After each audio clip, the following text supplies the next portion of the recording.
Life's end. Isn't it beautiful? It's almost tragic. When life ends, it gives off a final lingering aroma. Light is but a farewell gift from the darkness to those on their way to die. I've been waiting, Snake, for a long time. Waiting for your birth, your growth, and the finality of today. Boss, why are you doing this? Why? To make the world one again. The world used to be whole. But with the end of the Second World War, the philosophers began to fight amongst themselves, and the world was torn apart. The Cobras, my comrades who trained and fought alongside me, were torn apart as well. The foibles of politics and the march of time can turn friends into enemies just as easily as the wind changes. Ridiculous, isn't it? Yesterday's ally becomes today's opposition, and this Cold War? Think back. When I was leading the Cobras, America and Russia were fighting together. Now, consider whether America and Russia will still be enemies in the 21st century. Somehow I doubt it. Enemies change along with the times, the flow of the ages, and we soldiers are forced to play along. I didn't raise you and shape you into the man you are today just so we could face each other in battle. A soldier's skills aren't meant to be used to hurt friends. So then what is an enemy? Is there such a thing as an absolute timeless enemy? There is no such thing, and never has been. And the reason is that our enemies are human beings like us. They can only be our enemies in relative terms. The world must be made whole again. The philosophers must be reunited. I will devote my skills to that purpose. And with the Colonel's money, I will achieve that end. Just as I once created the Cobras. They are my family. I may no longer be able to bear children, but I still have a family. It was November 1st, 1951. I was in the Nevada desert participating in atomic testing. The name Nevada is derived from Spanish, covered in snow, white as snow. And snow is exactly what I saw in that Nevada desert. It froze my blood white. Snake, you were an atomic test subject, weren't you? On Bikini Atoll. That's part of the reason I was drawn to you. You and I are alike. We're both slowly being eaten away by the karma of others. We'll never have the chance to die peacefully of old age. We have no tomorrow. But we can still have hope for the future. In 1960, I saw a vision of the ideal future from space. 3 years earlier, the Soviet Union had succeeded in launching Sputnik, the first man-made satellite in history, into orbit. This came as a huge shock to the United States. In response, America threw everything it had into its own manned spaceflight project, the Mercury program. Even as the Soviets seemed poised to send their first man into space, America was still experimenting with chimpanzees and rockets. The government wanted human data. So they secretly decided to send a human being into space. I was the one they chose. At the time, they didn't have the technology to block out cosmic rays, and whoever they sent up would inevitably be exposed to heavy radiation. That's why they chose me. After all, I'd already been irradiated once. Of course, you won't find any of this in the history books. I could see the planet as it appeared from space. That's when it finally hit me. Space exploration is nothing but another game in the power struggle between the US and the USSR. Politics, economics, the arms race, they're all just arenas for meaningless competition. I'm sure you can see that, but the Earth itself has no boundaries. No East, no West, no Cold War. And the irony of it is, the United States and the Soviet Union are spending billions on their space programs and the missile race, only to arrive at the same conclusion. In the 21st century, everyone will be able to see that we are all just inhabitants of a little celestial body called Earth.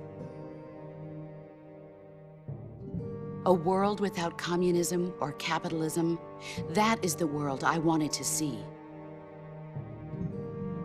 But reality continued to betray me. In 1961, I was sent to Cuba, to Bahia de Cochinos. It was part of a CIA-sponsored invasion under the guise of taking Cuban exiles back to their country. But the US government betrayed them. Our weak-kneed president held back their air support. Defenseless, the exiles were annihilated by the Cuban army. All I could do was watch in silence. I was set up by the very country I'd sacrificed so much for, by the very government I dedicated my life to defending. I was driven from the surface world, and I went underground. Then, 2 years ago, I faced the Sorrow, my old comrade in battle. He was my friend. But one of us had to die. I was left with no choice. The Sorrow gave his life for me. There is no enmity between us. One must live, and one must die. That was the mission. The ones who gave me that mission were the philosophers. Early in the 20th century, the true holders of power in the United States, the Republic of China, and the newly formed Soviet Union gathered together in a secret meeting that would later be known as the Wise Men's Committee. The secret pact they formed there marked the beginning of the philosophers. But the last of the original members died in the 1930s. After that, the organization began to run out of control, and the Wise Men's Committee degenerated into a mere shell of its former self. The philosophers of today have no sense of good or evil. Their influence extends to countries and organizations involved in every aspect of every war. They have become war itself. That's how they operate. The sacrifices of war cause a shift in the times. This shift leads to renewed conflict, and in turn triggers the next war. Like a nuclear chain reaction, each conflict sparks countless others, forming an endless spiral that will continue on for eternity. Do you understand what I'm saying, Snake? By consuming me and you, the philosophers intend to keep that cycle going forever. It was my father who explained all of this to me. He was one of them. You see, I am the last remaining child of the philosophers. But after he revealed the truth, my father was killed by that same shapeless, formless organization. And my father isn't the only thing the philosophers have taken from me. In June of 1944, the Cobras and I took part in the landing at Normandy. We'd been given a top-secret mission to locate and destroy enemy V-2 rocket installations. I was pregnant at the time. The Sorrow was the father. I gave birth on the field of battle. a beautiful baby boy. But my child was snatched away from me by the philosophers.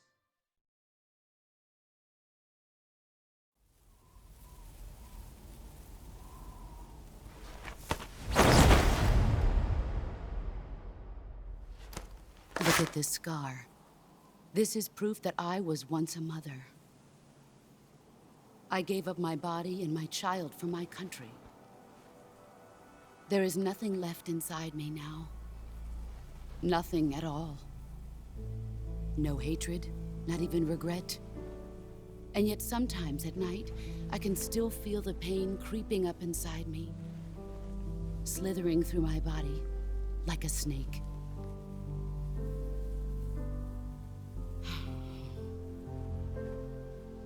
I've never talked this much about myself before. Thanks. Thanks for listening to me.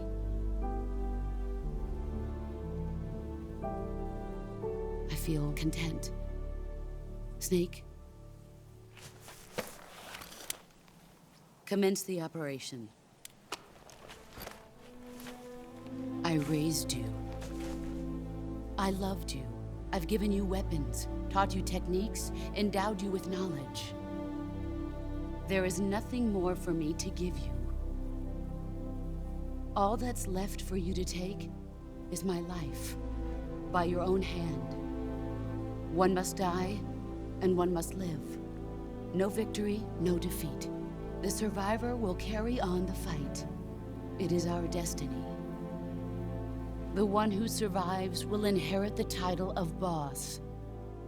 And the one who inherits the title of boss will face an existence of endless battle. I'll give you 10 minutes.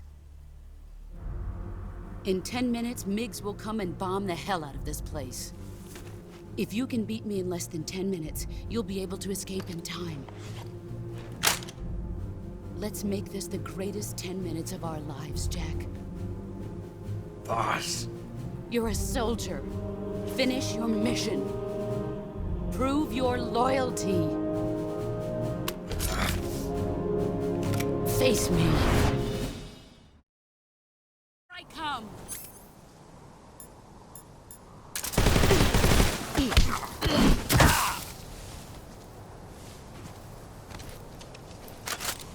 Is that all you've got?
Move or you're dead.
Take this. Keep it safe.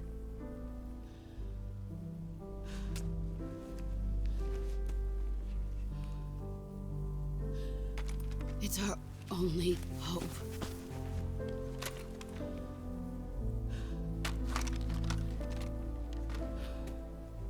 A patriot? Why are you giving me this? Jack. Or should I say, Snake. You're a wonderful man. Kill me. Kill me now. Do it.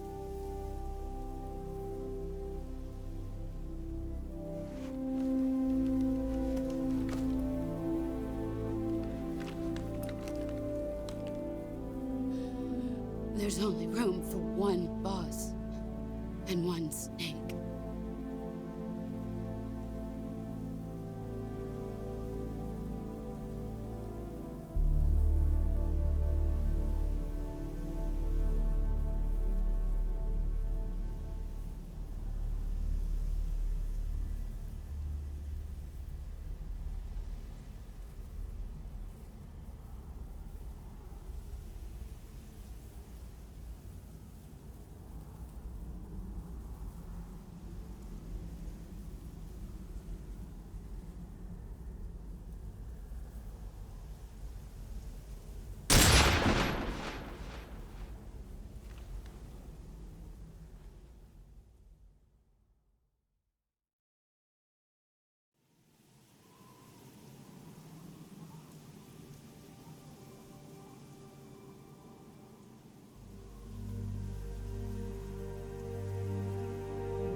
Ready to go, Snake?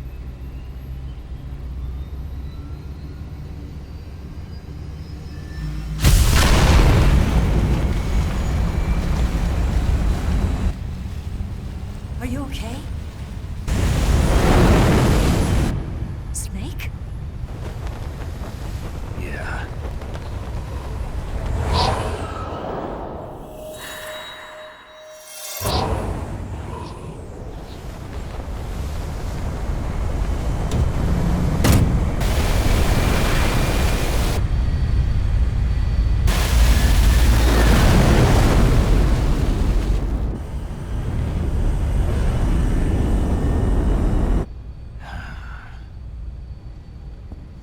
I told you you could trust me.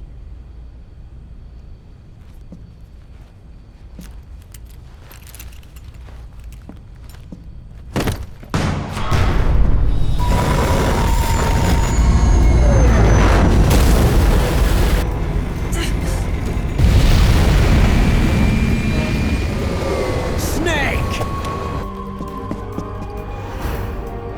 Ocelot! We're not done yet.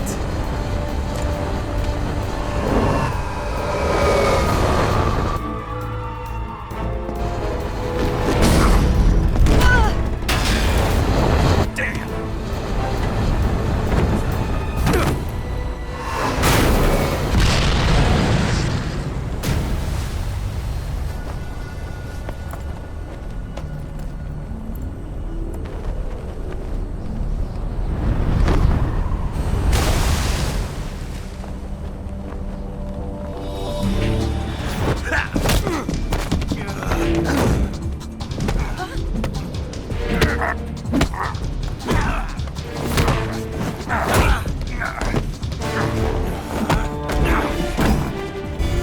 Too heavy!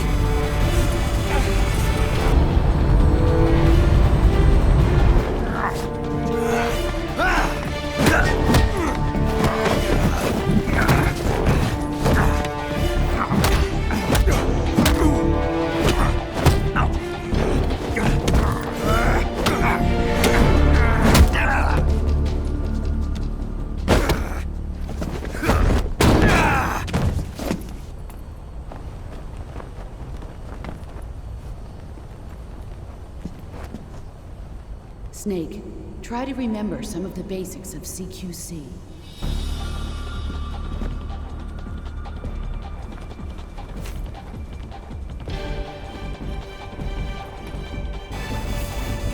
Not good!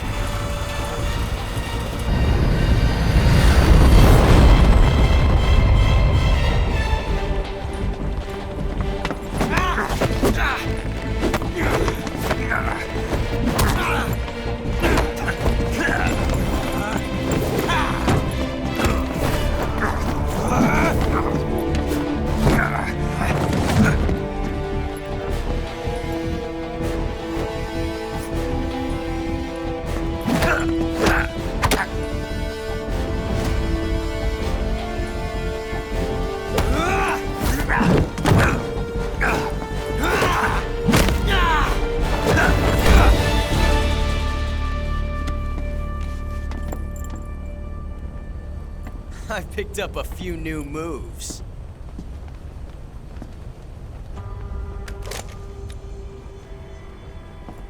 Huh. It doesn't feel right to shoot an unarmed man. But I'll get over it. Eva!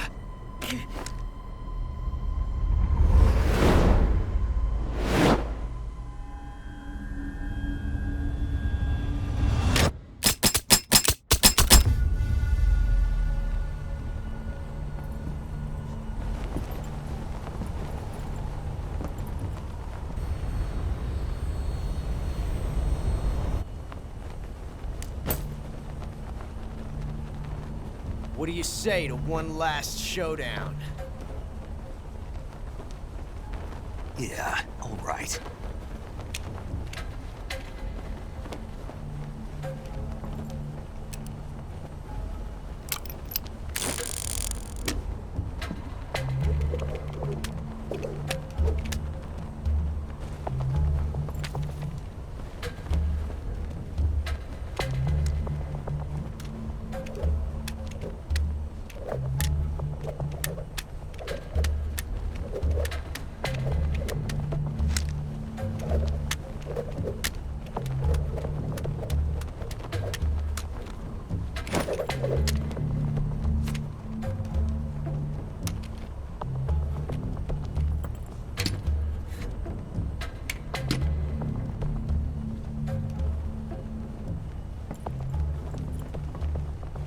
What's your name? Snake. No. Not that name. You're not a snake, and I'm not an ocelot. We're men with names. My name is Adamska. What's yours? John. Very well, John. Plain name. But I won't forget it.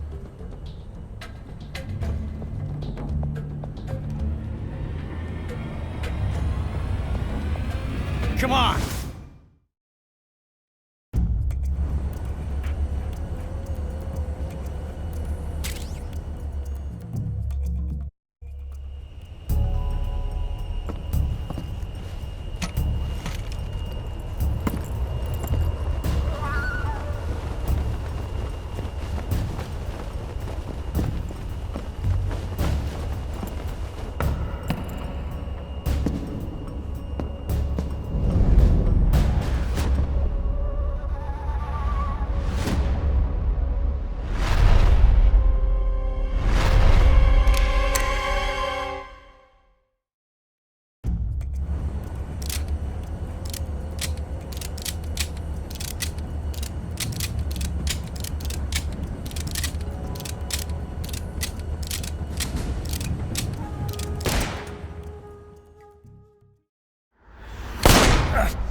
It's a blank.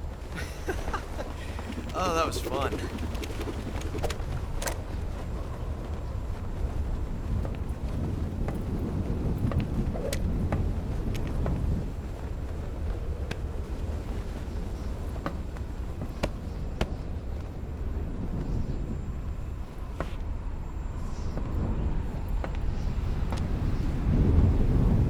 Until we meet again, John.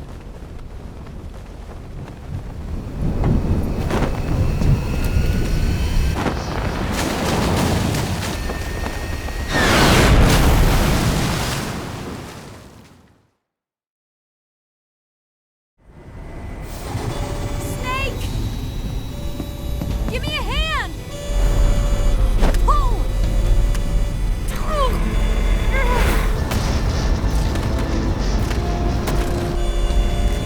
Come on, pull up!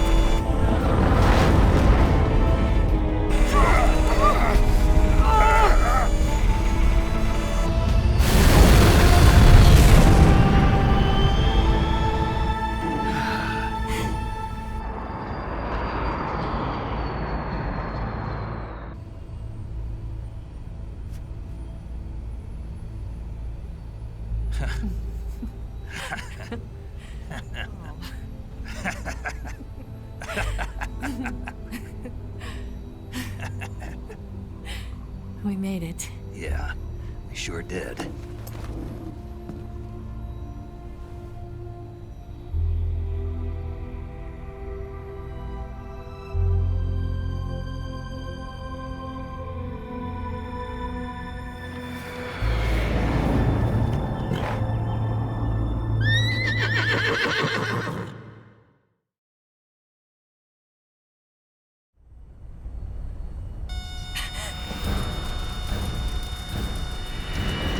Oh no, Mix!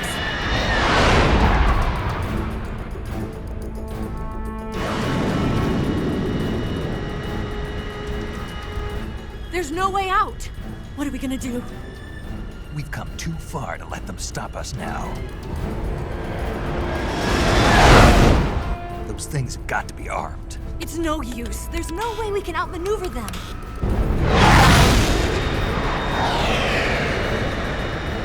They're gonna shoot us down. We were so close. Weapon systems on. Locked on target. I got towed. You were great, Eva. Huh? Thanks.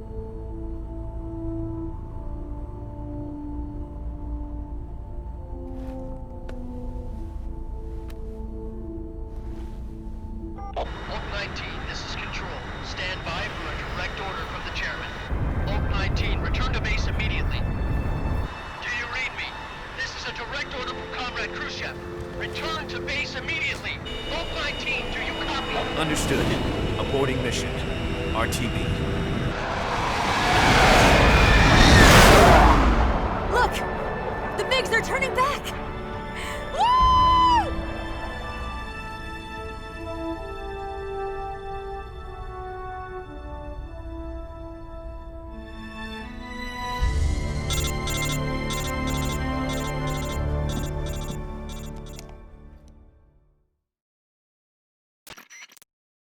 Well done, Snake.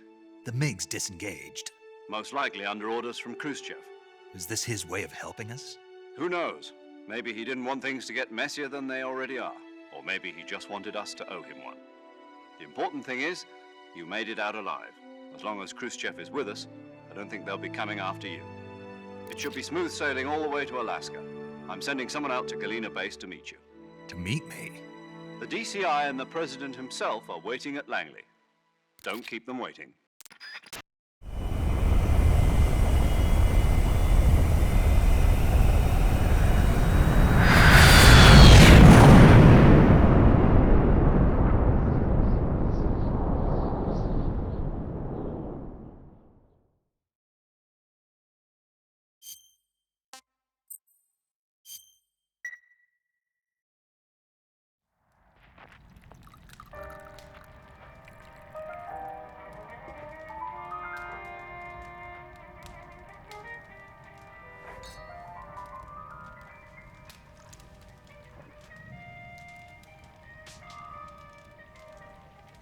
So what are you going to do now? Go back to the KGB? What do you want me to do? Did you ever think about coming back to America? I can't go back. I've left America behind me. But you saved this country. I didn't do it alone.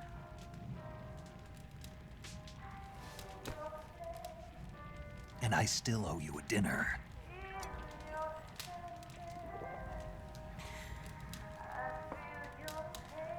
Is that part of your mission too? Or is it an order? Or is it an invitation?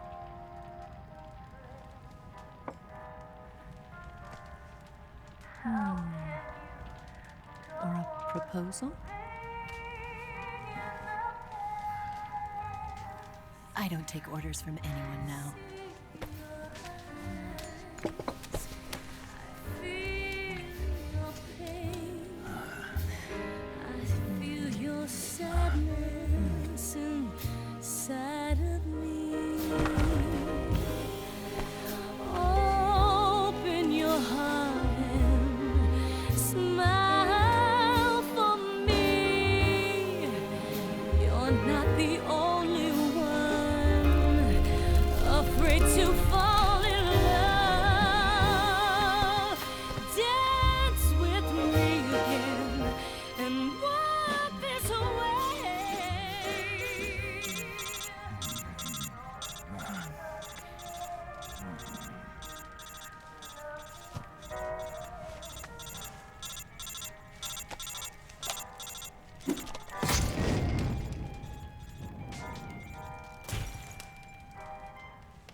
Scholars tell us that the first spy in history was the snake in the book of Genesis.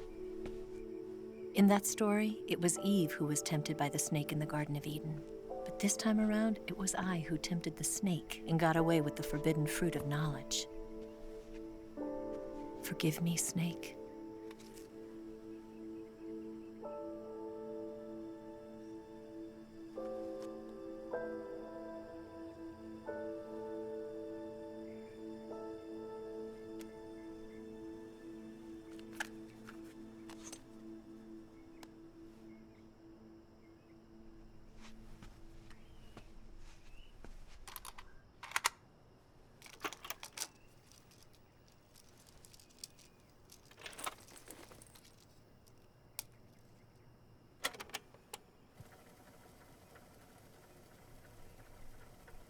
Good morning, Snake. I hope you slept well. First of all, I have to apologize. I wasn't sent by Khrushchev. I'm not a KGB spy, and I never worked for the NSA. I'm an agent of the People's Republic of China for the General HQ 2nd Department of the People's Liberation Army. It was all a lie. I tricked you. And I'm sorry.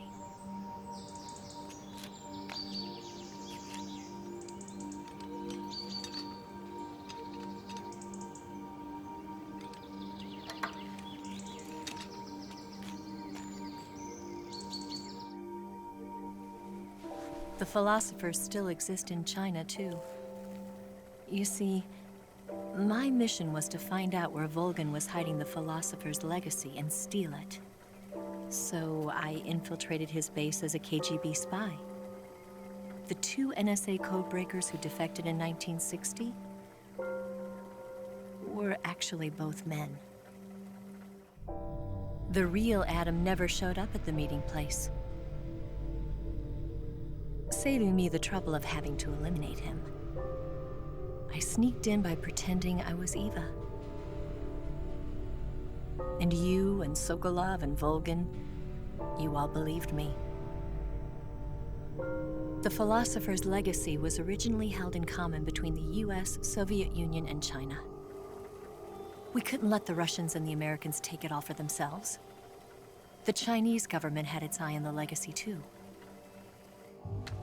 I got the film containing the legacy, and also the nuclear missile launch data from the Shagohod. 5 years ago, the Soviet Union stopped supplying us with nuclear weapons technology. Since then, China's Liaodong easing, hydrogen bomb, and space rocket projects have fallen behind. But with this data, our country will be able to develop its own nukes. We'll create a deterrent force to rival those of the US and Soviet Union. Everything has gone according to plan, thanks to your help. I too am one of the philosophers. I'm an agent of the philosophers, a graduate of one of their charm schools. I was raised in a joint US-Soviet-Chinese facility to become a sleeper agent. This was before the war. Back then, they were collecting children from all over the world. As a result, I'm indistinguishable from a native-born American. So it didn't surprise me when you and Volgin couldn't tell the difference. But she knew right from the beginning. She knew because before the war, she was at one of the philosopher's schools too, as an instructor. The boss was the only one I couldn't fool. She was the only one who knew I was a fake. She told me everything. Why did she open her heart to me like that? At the time, I couldn't understand it. But now, I think I do. Snake. She wanted you to know the truth. She chose me to tell you. That's why she saved my life. I've lied to you so many times, but not this time. My orders from the government were to obtain the legacy and to eliminate everyone who knew the truth about what happened. In other words, I'm supposed to kill you.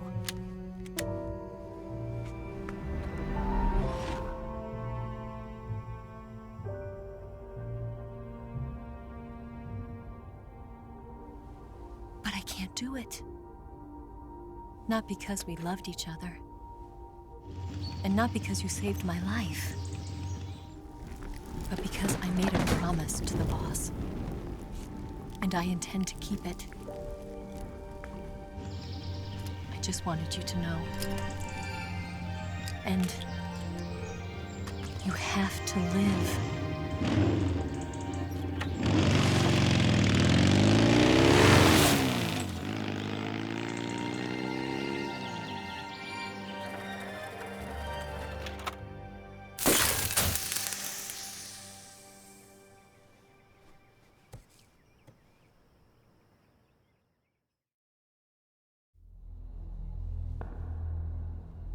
Snake, Listen to me.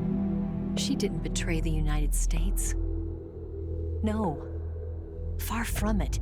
She was a hero who died for her country. She carried out her mission knowing full well what was going to happen. Self-sacrifice. Because that was her duty.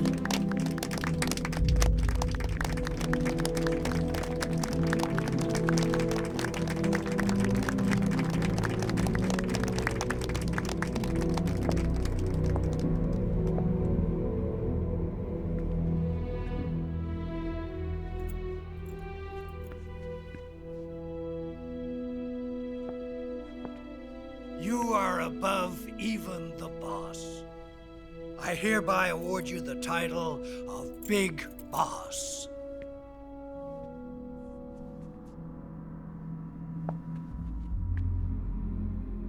You are a true patriot.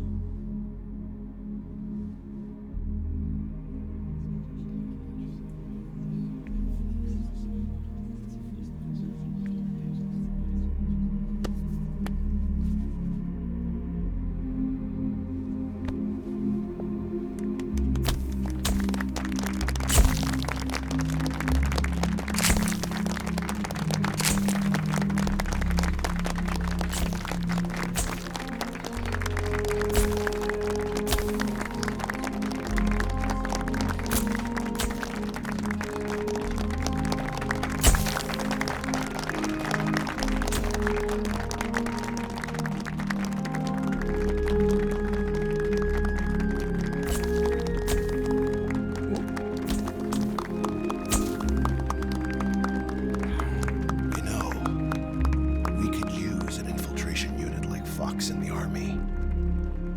Someone like him to handle our top secret sneaking missions for us. A man who combines the qualities of a soldier and an agent. The boss's defection was a ruse set up by the US government. It was all a big drama staged by Washington so they could get their hands on the philosopher's legacy. And the boss was the star of the show. They planned it so that they could get the legacy that Colonel Volgin inherited and destroy the Shagohod at the same time. Only a legendary hero like the boss could have earned Volgin's trust. Finding out where the philosopher's legacy was hidden was to be her greatest mission. Everything was going according to plan. But then something happened that no one could have predicted. Colonel Volgin fired an American-made nuclear warhead at Sokolov's research facility. Khrushchev demanded that the US government provide proof that it wasn't involved. They couldn't just abort the operation to steal the legacy. So the operation itself was greatly expanded and revised. The authorities in Washington knew that in order to prove its innocence, they'd have to get rid of the boss, and that one of their own would have to do the job. The public couldn't be allowed to find out about it, not ever. This, they concluded, would be the best way to keep the whole thing under wraps. The boss wouldn't be allowed to come back home alive, and she wouldn't be allowed to kill herself. Her life would be ended by her most beloved disciple. That was the way the government wanted it. That was the mission she was given, and she had no choice but to carry it out. Her death at your hands was a duty she had to fulfill. Out of duty, she turned her back on her own comrades. A lesser woman would have been crushed by such a burden. The taint of disgrace will follow her to her grave. Future generations will revile her. In America as a despicable traitor with no sense of honor. And in Russia as a monster who unleashed a nuclear catastrophe. She will go down in official history as a war criminal. And no one will ever understand her. That was her final mission. And like a true soldier, she saw it through to the end. But I think she wanted you of all people, to know the truth. She wanted to live on, in your memory. Not as a soldier, but as a woman.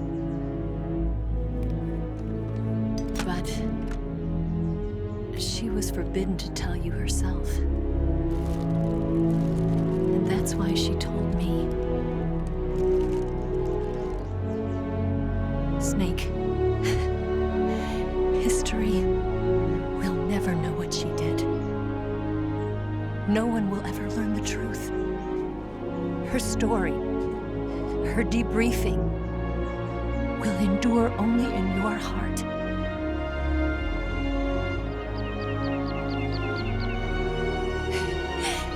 Everything she did for her country.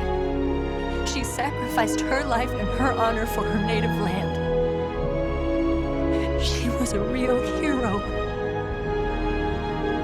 She was a true patriot.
Son, you've got a way to fall. They'll tell you where to go.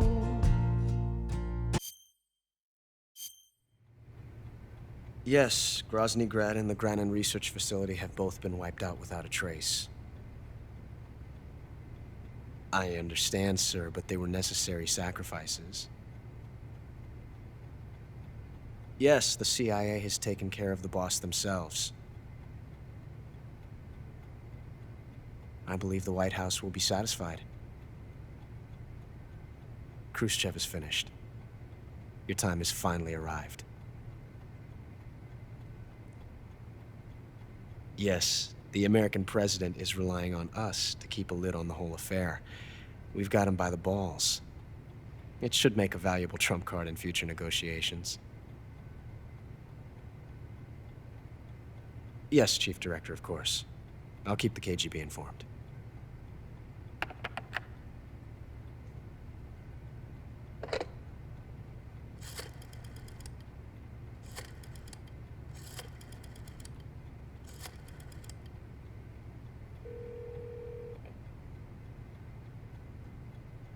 Yes, it's me.